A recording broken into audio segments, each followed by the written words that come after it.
Genealogy is the study of tracing one's family lines or ancestors.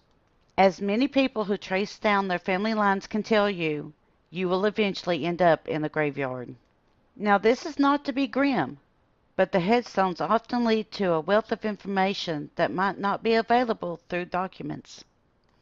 There is a beautiful spot on a mountain that overlooks Addington, Rocky Fork, and parts of Stevens in Virginia. Laurel Branch Cemetery is in West Virginia, and it is a place to rediscover the past. As you are coming from West Virginia to Rocky Fork, on the left is a dirt road that winds its way up the side of a large hill. On top of this hill you will find the graveyard. Decoration Day is still a very real event during the month of May in the mountains, and the graveyards come alive with real and silk flower arrangements. Many of the arrangements were gone by the time I visited this place during the month of June, so the graves once more stand as they are, bearing silent testimony to the person that lays beneath them, with a few arrangements still on the graves, as they had not faded away yet. There is a beautiful chapel that sits quietly at the bottom edge of a very well-kept cemetery. The chapel is set up in a lean-to style. There is a little white wooden backdrop with a small pulpit at the front of it. To the right of the backdrop is a wooden cross and a wreath of flowers. The wooden benches are held into place by cinder blocks for the people gathered to have a seat. As you walk up the slope of the hill, there is a number of graves that are marked only by little wooden crosses.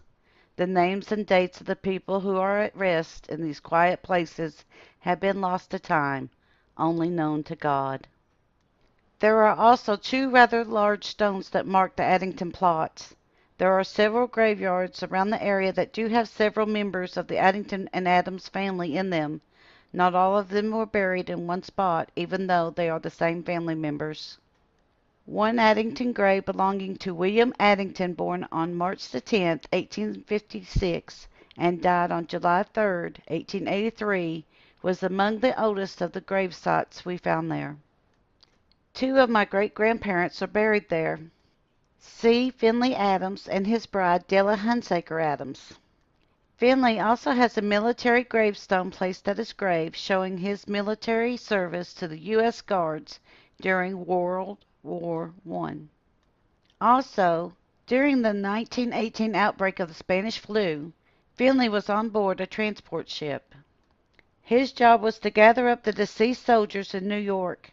Because there were so many that had passed on from the illness, many had to be buried together in a mass grave. We would like to extend a huge thank you to Katie Adams.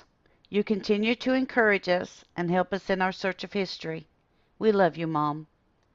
We thank you for continuing to support Kentucky Tennessee Living as we bring you the history of the Appalachian Mountains. Please like, subscribe, and share below. Also hit the bell for notifications of future videos. And once again, be sure to leave us a "Hey y'all" in the comments section below. Thank you for continuing to support us and watch our videos.